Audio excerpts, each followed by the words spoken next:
Retos de la iglesia en los últimos tiempos. La verdad que estamos viendo, como yo he dicho antes, tiempos que uno no se imaginaba que iba a vivir, que uno iba a ver.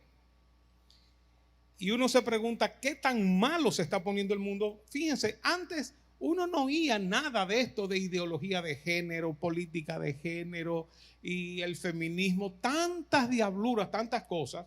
Y la Biblia, hay unos textos que me gustaría ver. En 2 de Timoteo 3, dice, también debes saber esto, que en los postreros días vendrán tiempos peligrosos, tiempos difíciles. Porque habrá hombres amadores de sí mismos, avaros, vanagloriosos, soberbios, blasfemos, desobedientes a los padres. Incluso cuando yo leí eso, yo dije, leyendo este texto 20, 30 años atrás, esto no hubiera aplicado. De que hijos desobedientes a los padres. ¿Cuándo? Cuando antes se respetaban las canas, se respetaba la edad, se respetaba la experiencia, con una palabra, con una mirada. Y no solamente a los padres, también a las autoridades, a un profesor de escuela. ¿Cuándo iba un padre de nosotros de que a pelear con un maestro, de que por un hijo? No. Si el hijo hizo algo, si usted hizo algo, usted se lo merecía. Y el maestro se le tenía mucho respeto. Pero ya se profetizó, el apóstol Pablo habló, y luego sería interesante hacer una descripción de cada uno de estos elementos que se mencionan aquí. Y en 1 de Timoteo 4:1 dice, pero el Espíritu dice claramente que en los últimos tiempos algunos apostatarán de la fe, prestando atención a espíritus engañadores y a doctrinas de demonios. Apostatarán quiere decir, van a salirse de la fe, van a hacer una apostasía, es decir, una mezcla entre verdad y mentira. Va a haber una línea fina, medio invisible, donde tú no vas a ver quién está en la verdad, quién está en la mentira, porque como que todo se parece y todo está entremezclado. Y algunos van a dejar el camino correcto, el camino de la fe. Y el último texto, en 2 de Pedro 3:3, dice el apóstol Pedro, ante todo sabed esto, que en los últimos días vendrán burladores con su sarcasmo siguiendo sus propias pasiones. Dinos, Loren, ¿cómo tú ves el mundo? ¿Cómo está el mundo? Así mismo. Así mismo. Y es la parte de la apostasía, es la que más me duele. Porque yo digo, wow, una persona que ya había escuchado la verdad, ya había creído la verdad, ya estaba en la verdad, y luego de estar adentro, entonces salirse.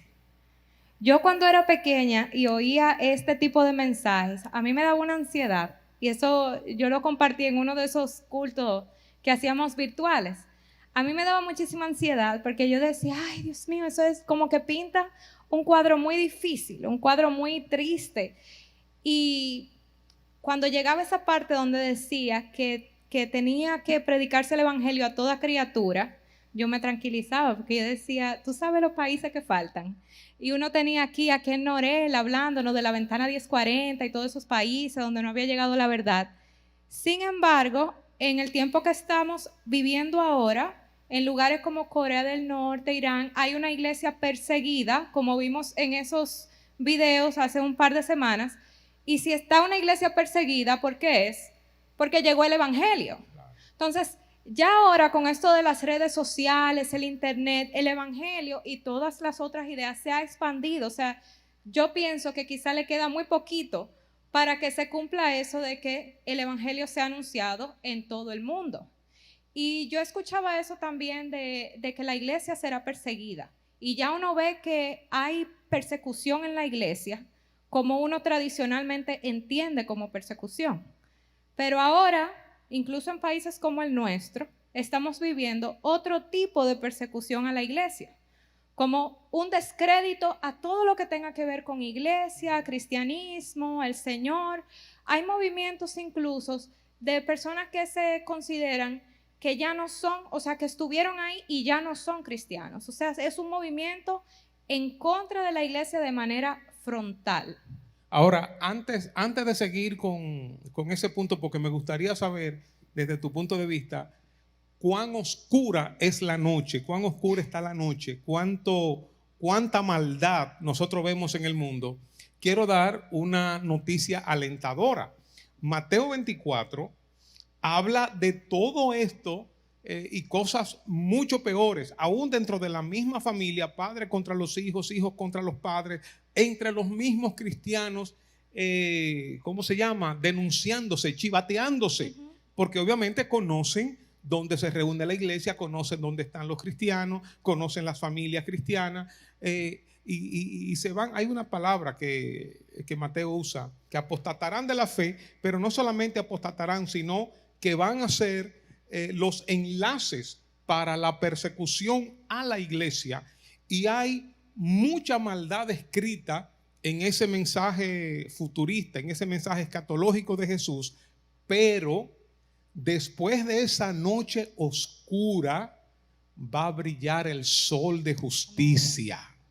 Después de tanta oscuridad, de tanta penumbra, de tanta maldad, de tanto demonio, de tanto pecado, Cristo viene otra vez. Amén. Por eso, cuando la noche se está haciendo más oscura, es porque el día va a clarear. Y esto, hermano, debe ser motivo de esperanza para todos nosotros, no de desánimo. Lo bueno de todo esto es lo malo que se está poniendo. ¿Se entendió? Lo bueno de todo esto es lo malo que se está poniendo. Es decir, en lo que la maldad avanza, vamos a ver más pronto el retorno de Jesucristo. Vamos a ver la nueva era, la nueva etapa marcada en la Biblia y anunciada por Jesucristo, por los discípulos y por los profetas. Pero volviendo a la oscuridad de la noche, ¿cuán oscura está la noche? Bueno, ahora la base, yo diría, de casi todos los movimientos que hay es subvertir los valores. Eso que dice la Biblia, que a lo bueno le llaman malo y a lo malo le llaman bueno. Si uno se fija, casi en cada cosa es eso mismo, es una subversión. Por ejemplo, en el tema del aborto, una madre siempre se caracteriza o es caracterizada por su cuidado, por su amor, por la protección, por cómo nutre a su bebé, cómo le amamanta, cómo le gesta. Y ahora lo que quieren vender es que la madre tenga la potestad de acabar con la vida de su hijo. Incluso en esta primera causal que se habla de salvar la vida de la madre, como expliqué el otro día, se busca que dentro de las primeras 12 semanas, cuando prácticamente no hay ningún riesgo de salud o vida de la madre, a petición de la madre, se pueda terminar con esa vida. Por ejemplo, el feminismo, y todo esto es vendido de manera muy bonita. Por ejemplo, el feminismo se vende como un movimiento que busca la igualdad. Sin embargo, desde los inicios nunca ha sido igualdad, nunca ha sido igualdad. Se busca una supremacía de la mujer sobre el hombre. Se busca una igualdad solamente en las partes donde hay un privilegio para la mujer. Y lejos de querer complementar la familia, complementar al hombre y la mujer, ahora incluso hay feministas que hablan de los derechos económicos y derechos sexuales de los niños. Entonces, desde una feminista de aquí, de la República Dominicana, estaba escribiendo de cómo limitar, poner una edad límite para la iniciación sexual de los niños está mal. Entonces, son cosas que a uno le vuelan la cabeza. Uno dice, pero ¿cómo es posible que una persona, incluso de aquí, de nuestro medio, pueda hacer declaraciones así? Mira, yo creo, hay un texto que estaba buscando en la Biblia, así rápidamente, que está en el libro de Apocalipsis, que va a llegar un momento que van, yo no sé si la palabra es soltar unos demonios, unas fieras, del Hades, del infierno, que quizás que lo han soltado antes de tiempo. Porque sinceramente yo creo que todo este mal que estamos viendo en el mundo tiene que ser obviamente influenciado por una nueva clase de demonios, por una nueva generación de demonios que han estado aprisionados y van a soltar más. Yo creo que sí, que va a haber un mover demoníaco, espiritual, tenebroso, maligno, todavía peor. Y otro de los puntos donde está como vuelto un desastre, un lío, es con esto de la ideología de género.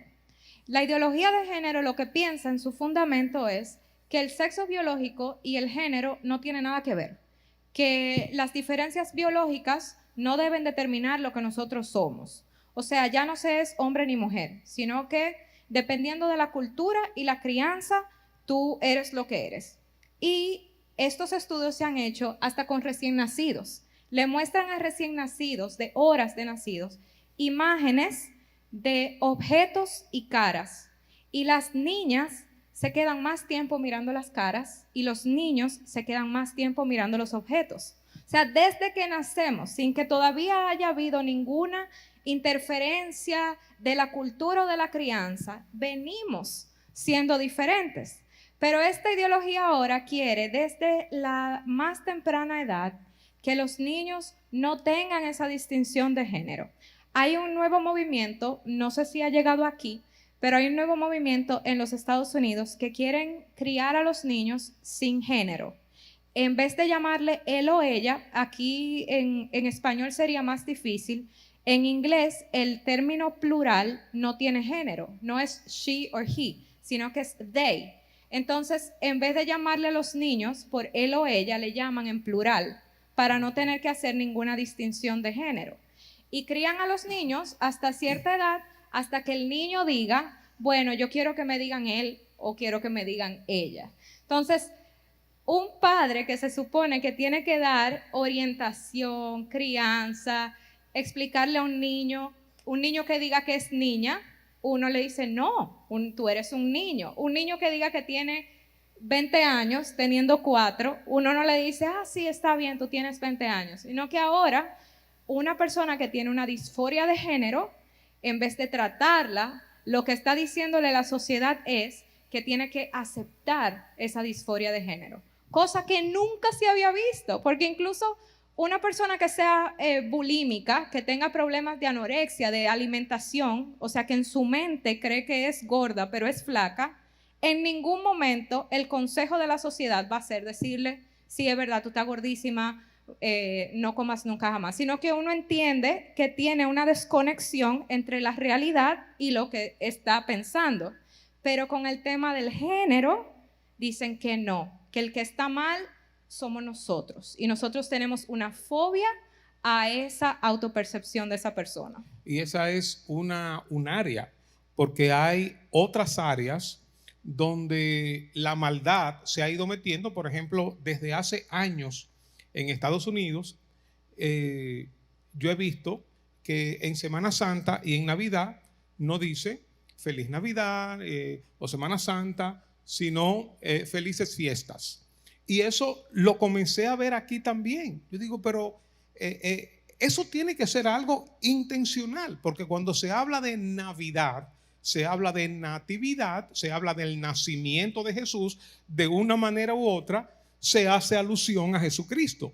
Y yo sé que hay elementos para no discriminar, porque hay musulmanes, hay qué sé yo cuánto, pero hay una corriente ideológica que se está metiendo en nuestras fiestas. Incluso para mí es sorprendente, porque es como si los ideólogos de esa mentalidad pensaran que nosotros somos idiotas. Cuando vienen esos tiempos de Navidad o de Semana Santa, pero eso es increíble, yo lo tengo comprobado, no fue que alguien me lo contó, yo lo tengo comprobado. En esos tiempos ponen películas de terror, películas de demonios, películas de tinieblas. Digo yo, pero ¿y qué tiene que ver una cosa con la otra?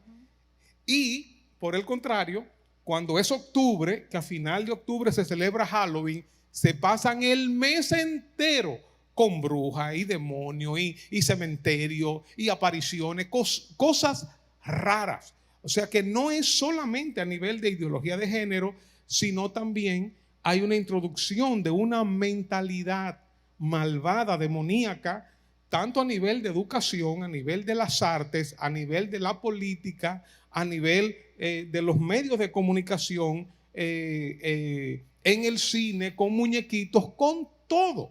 Hay una influencia que ha venido desde hace muchos años, de una manera muy sutil. Yo me acuerdo, una hermana, ahora no me acuerdo su nombre, al principio cuando estábamos en el liceo, que la traíamos de vez en cuando, y ella nos hablaba de estas cosas, de los muñequitos y la que sé yo cuánto. Bueno, y ustedes conocen la historia de nuestro hijo Rafael Antonio, que cuando estaba pequeñito le comenzaron a dar pesadillas. Y cuando nos dimos cuenta, vimos unos muñequitos, He-Man se llamaban, y He-Man con una espada que nosotros los padres, Rocío y yo, le llegamos a comprar una espada de He-Man. Y cuando vimos que He-Man decía por el poder de Grayskull, y así era que él anunciaba su poder, y Grayskull era el príncipe de los demonios, que lo decían los muñequitos, y Rafael Antonio vivía por el poder de Grayskull, y nosotros no sabíamos nada, nosotros en la luna de Valencia, hasta que nos dimos cuenta, oramos, reprendimos y se fueron las pesadillas. Obviamente le quitamos los muñequitos y comenzamos a supervisar los muñequitos. Y esas son cosas en un sentido más obvias, porque uno puede ver, digamos, que una persona que te diga que un hombre es una mujer y que una mujer es un hombre, uno puede identificarlo inmediatamente, no, esa persona no está bien. Pero hay otro tipo de influencias que son más sutiles. Por ejemplo, en el lado económico, que hay una tendencia en este tiempo al socialismo, al comunismo, que son unos tipos de gobierno muy autoritarios, muy totalitaristas. Y uno ve cómo en países como Cuba y Venezuela han ganado estos regímenes, este tipo de tiranías que hay, y cómo en otros países se está reproduciendo lo mismo. Entonces, uno ve cómo le va el evangelio en países donde hay libertad, donde uno se puede reunir abiertamente, y uno ve cómo le va al evangelio en países donde hay restricciones.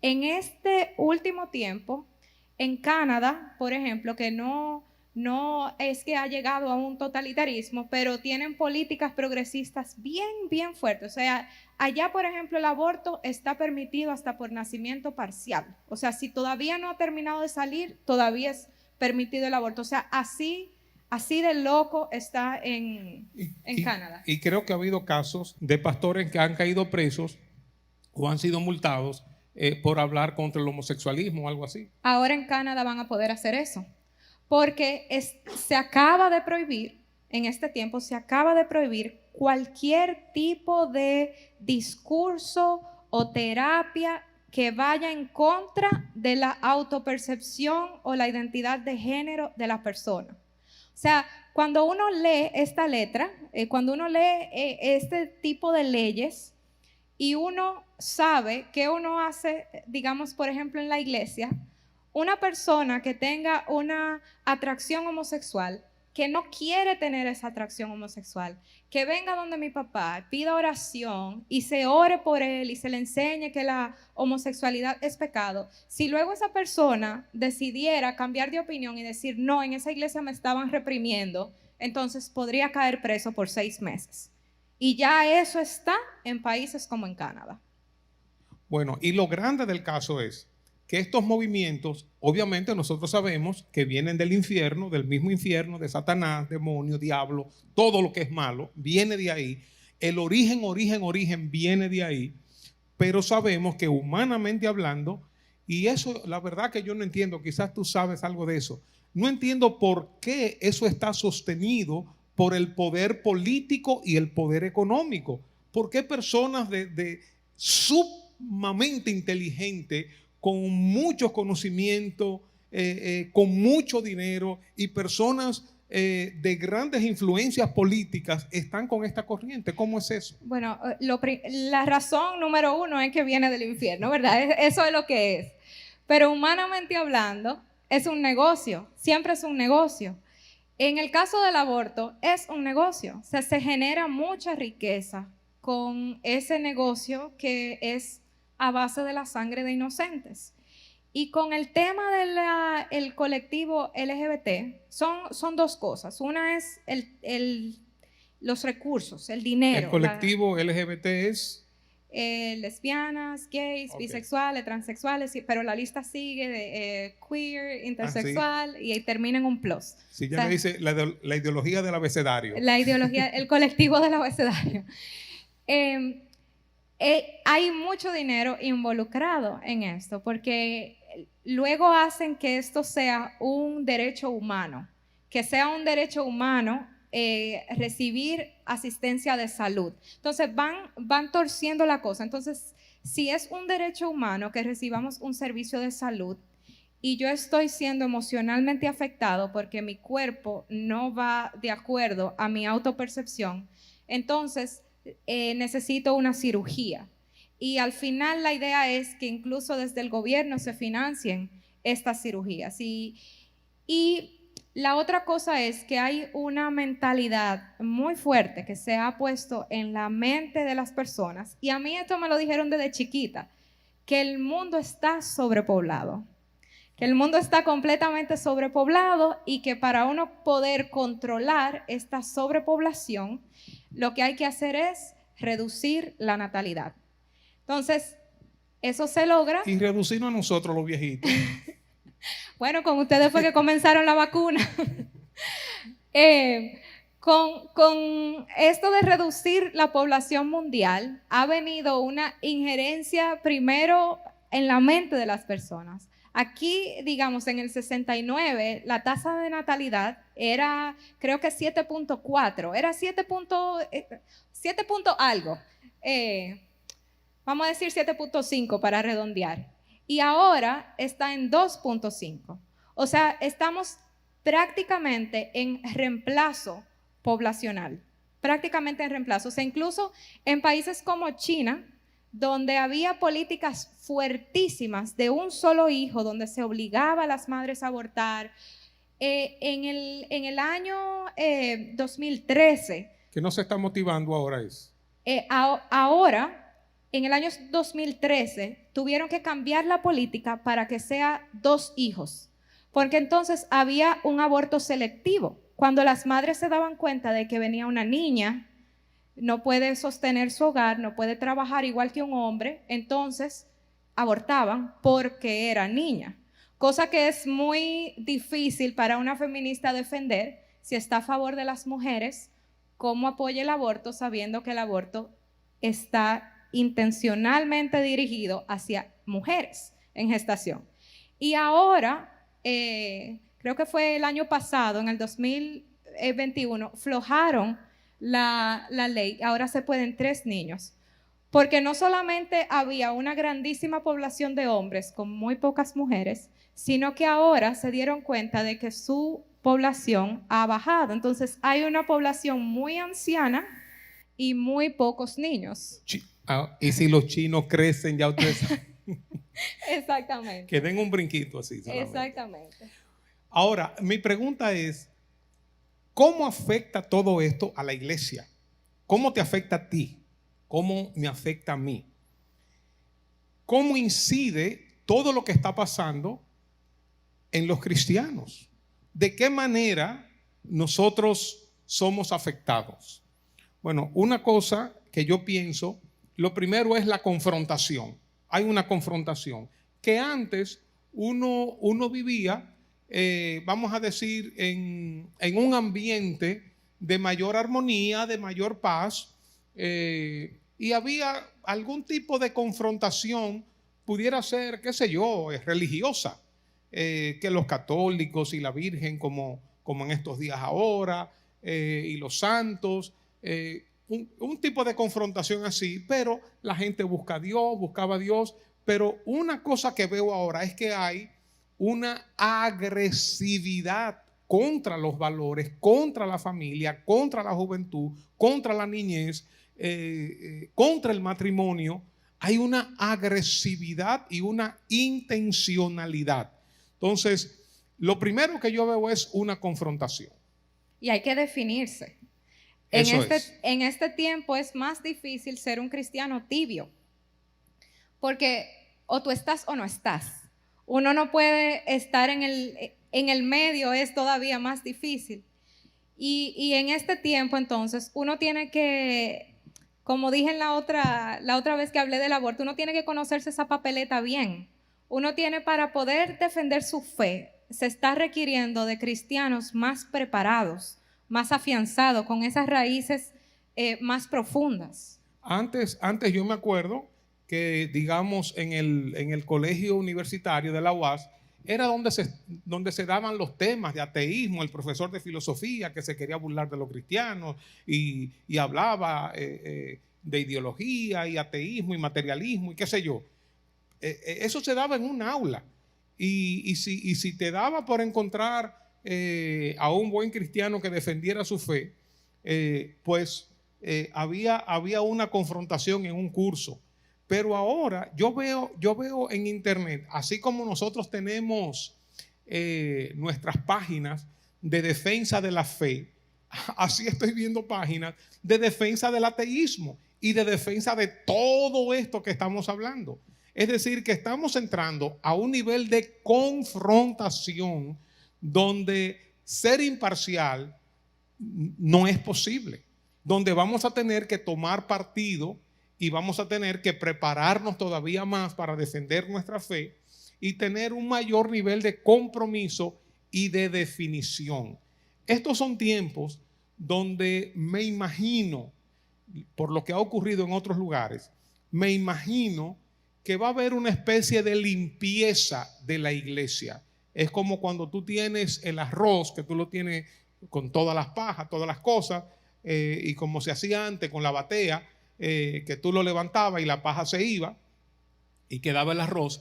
Cuando hay un sacudión así de esa manera, las personas que están en las iglesias, en todas las iglesias, que no tienen una firmeza, no tienen una convicción, les gusta y les gustan los mensajes y dan su ofrendita y su diezmo, a veces, qué sé yo, y se gozan, aquí cantan los coritos, ay, qué bueno, qué lindo. En el momento donde la olla se pone caliente, en esos momentos su nivel de compromiso no es para padecer persecución. Y eso lo dice aún la parábola del sembrador, que en el momento de la persecución, de la prueba, por causa de la palabra, entonces se van. Y ya, al principio están muy gozosos, pero en ese momento de presión se van. Entonces, probablemente estos momentos de mucha confrontación, de muchas tinieblas, de un ataque feroz por parte del enemigo, va a ser que las personas que están en la periferia, personas que están medio tibias, que son medio religiosos, probablemente, quiera el Señor que no y que nos afiance a todos, pero probablemente esas personas se van a ir de la iglesia, se van a ir del evangelio. Aún la Biblia habla de los que están en la fe, que algunos apostatarán de la fe, que algunos tropezarán, que algunos se irán, algunos que están caminando ahí. Es decir, que lo primero que vemos frente a este mundo de tinieblas es una confrontación que vamos a ver entre la iglesia y ese mundo. Y con eso de la confrontación, yo quiero hacer como un incisito ahí, que no tengan miedo a esa confrontación, porque la ventaja que tenemos es que de este lado estamos con la verdad. Amén. Entonces, el poder de Dios. Y con el poder de Dios, con la presencia de Dios. Entonces, de este lado está la verdad. El otro grupo, el grupo que quiere defender la mentira o la melcocha y entre verdad y mentira, va a ser muy hábil con las palabras y va a tergiversar las cosas, pero nos consta que la verdad está de nuestro lado y que la Biblia no falla, que lo que está profetizado, eso es lo que es, y que la biología es lo que es y la ciencia es lo que es. O sea, no hay manera de uno poder probar con seriedad, una persona seria, ¿verdad?, poder probar que un hombre puede ser una mujer y que una mujer puede ser un hombre. No hay manera de justificar que está bien acabar intencionalmente con la vida de un ser humano. Por eso en el libro de Apocalipsis, al final, se da una declaración que para mí eso siempre fue como, wow, como demasiado chocante, demasiado fuerte. El que esté sucio, ensúciese más. Y el que esté limpio, límpiese más. Y a los tibios, que Dios los vomitará de su boca. Uno dice, wow, pero qué declaraciones más fuertes. Pero eso es lo que vamos a vivir o lo que ya estamos viviendo en estos tiempos. El que quiera seguir en su pecado, vivir una doble vida, coqueteando con el mundo, estando en la iglesia, bueno, se va a coger la de Belladiego. El que se quiera santificar, se va a santificar y obviamente va a pagar un precio por eso.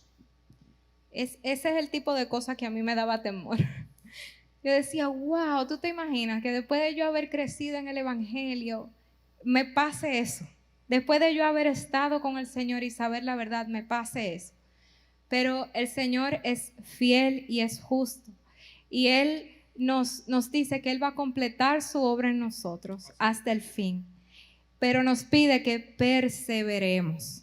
En ese libro del fin de los tiempos, en ese capítulo de Mateo 24, el fin de los tiempos, se ve mucho eso de que hay que perseverar, hay que mantenerse, hay que hacer la parte de uno tiene que hacer lo que le toca.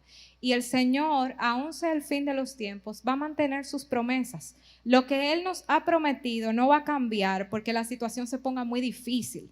O sea, Él sigue siendo el mismo ahora, antes y en la gran tribulación y en el final de los tiempos sigue siendo el mismo Dios. O sea, sus promesas no están condicionadas al tiempo en que estamos viviendo. Lo que el Señor nos prometió, que Él nos va a mantener ahí junto con Él, que Él nos ha dado esa salvación. Si uno hace su parte y persevera y se mantiene ahí y resiste, el Señor cumplirá cada una de sus promesas en nuestras vidas. Yo pudiera resumir qué hacer, cómo tomamos estos tiempos.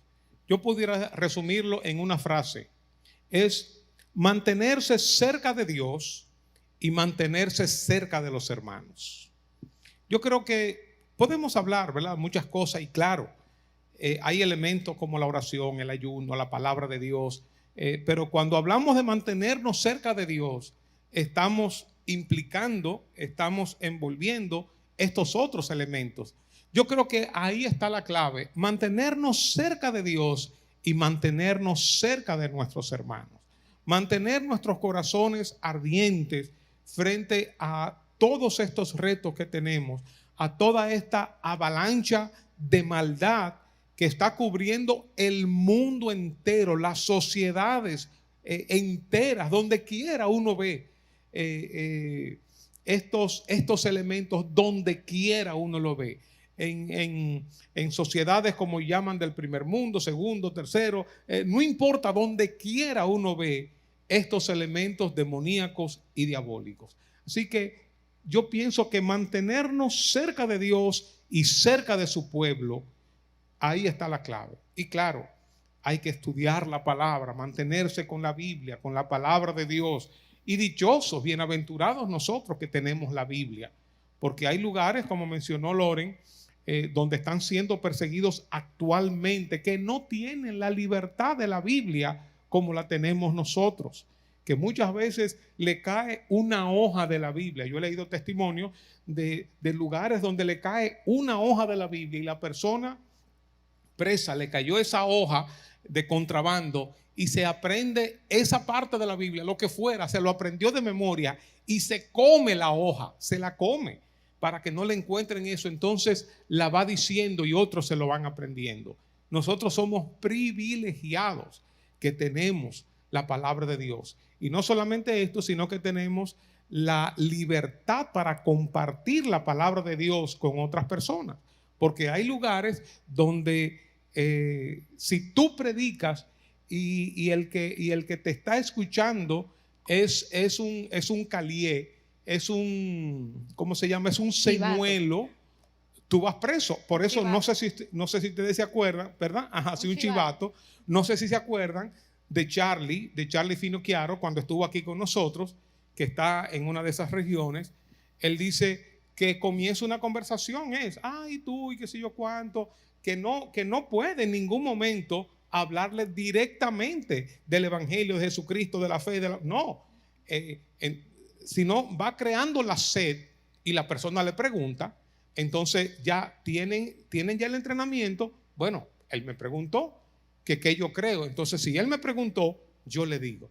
Pero nosotros aquí tenemos la libertad para predicar el evangelio, para tener Biblia, para tener versiones de la Biblia. Y yo creo que en estos tiempos necesitamos afianzarnos y como tú decías, Loren, perseverar con la ayuda de Dios, porque esto no depende de nosotros, hermano. Hay una parte que tiene que ver con nosotros y Jesús él lo dice, el que persevere hasta el fin, ese será salvo. Y en Apocalipsis 21, el que persevere, se habla mucho de la perseverancia. ¿Qué quiere decir esto?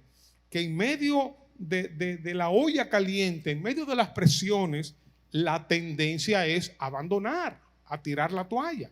Sin embargo, sigamos dando un pasito más, sigamos avanzando con la ayuda y el poder de Dios, que si nos cortan la cabeza, vamos a abrir los ojos frente al Señor.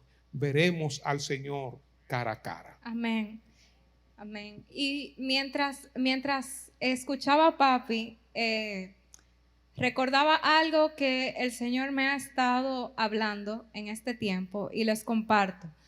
Con todas estas luchas con las que nos hemos metido y me he metido y orando, preparándome, leyendo, yendo a vistas públicas en el Congreso, arriesgándome a meterme en un debate, como que haciendo todo lo que yo pueda hacer.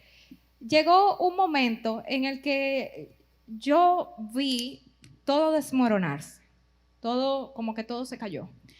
Y qué gran decepción, qué desalentador uno saber que está luchando con algo que está profetizado. En un sentido, está profetizado que todo va para abajo. Entonces, es este sentido de que o qué me faltó hacer a mí, que no hice, o ya para qué. Como que si todo va para allá, entonces, ¿para qué voy yo a invertir de mi tiempo y de mi esfuerzo? Que se caiga todo. Que se caiga todo. Ya, y que se hunde el barco, ¿verdad? Más rápido viene Cristo, ¿verdad? Entonces, ese sentido como de fracaso, esa es la palabra, como ese sentido de fracaso, de haber llevado la lucha hasta un punto y que se desbarate todo el Código Penal, de haber llevado la lucha hasta un punto y que vengan unos 251 millones de dólares para torcerle el brazo a los senadores. Decía, pero es que esto es una lucha imposible, imposible.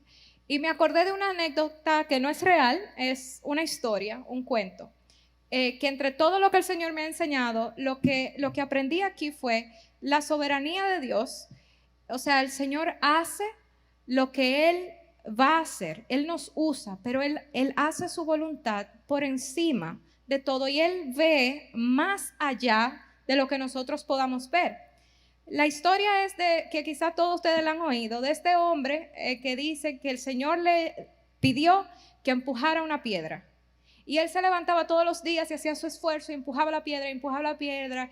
Y entonces Satanás lo estaba desanimando. Mira, tú tienes todo este tiempo empujando la piedra y no se ha movido ni un chin. Y cuando ya él fue a quejarse donde Dios, Señor, yo hice todo lo que me tocaba y la piedra no se ha movido ni un chin. Señor le respondió, yo no te dije que movieras la piedra, yo te dije que la empujes. O sea, tu función era empujarla y ahora tú tienes los músculos más fuertes, tú tienes la espalda más dura, tú tienes tus manos fortalecidas, tú tienes tus pies, tus piernas, todos tus músculos están fortalecidos y ese era el propósito de empujar la piedra.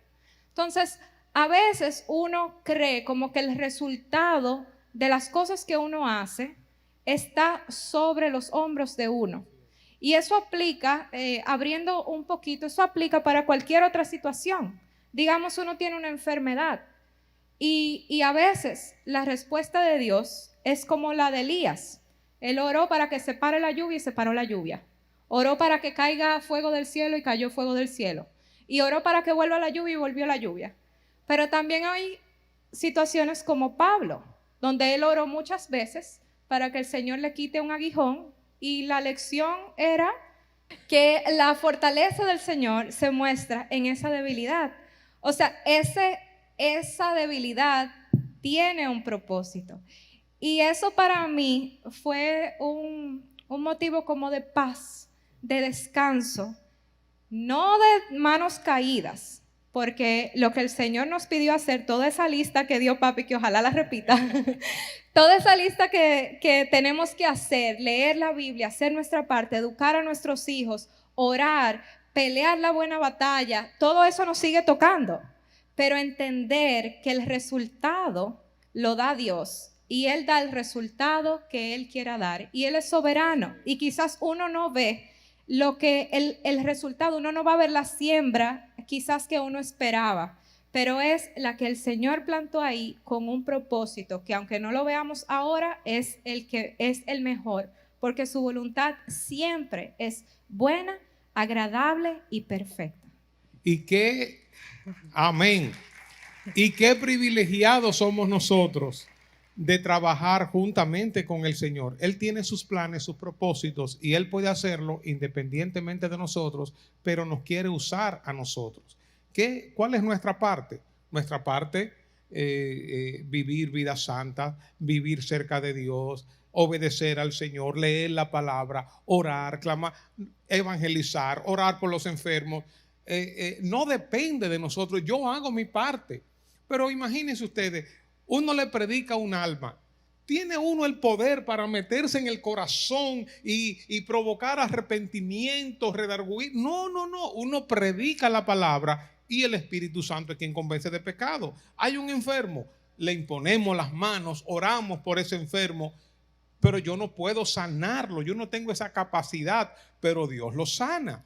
Nosotros no tenemos el poder para modificar leyes, pero nosotros oramos y nos manifestamos y mandamos cartas y hablamos con los congresistas y hablamos con quien tengamos que hablar y hacemos manifestaciones, lo que sea que tengamos que hacer, hacemos nuestra parte, pero Dios hará la suya. Lo que yo no me voy a quedar es de brazos cruzados. Bueno, como ya el mal viene, eso está profetizado, pues vamos a sentarnos aquí en la casa a esperar que el tsunami venga y nos lleve a todos. No, vamos a predicar el evangelio, vamos a hacer la parte que nos toca, vamos a orar que hayan cambios, vamos a orar por la familia, vamos a orar por los niños, por los matrimonios, por los adultos, vamos a orar contra el enemigo. No podemos quedarnos de brazos caídos con un sentido, como decía Loren, de fracaso. Nosotros hacemos nuestra parte y Dios hace la de él. Le predicamos a un alma. Si Dios quiere salvar esa alma, bueno, pues Dios que la salve, porque ¿qué puedo hacer yo? Yo oro por un enfermo, si Dios lo quiere sanar, bueno, pues ya es un asunto de Dios. Pero que a veces pensamos como que es algo de nosotros, como que yo te tengo como que zarandear para que reciba el Señor o para que reciba sanidad y como si dependiera de mí. No depende de nosotros, depende de Dios. Dios hace su parte y nosotros hacemos la nuestra.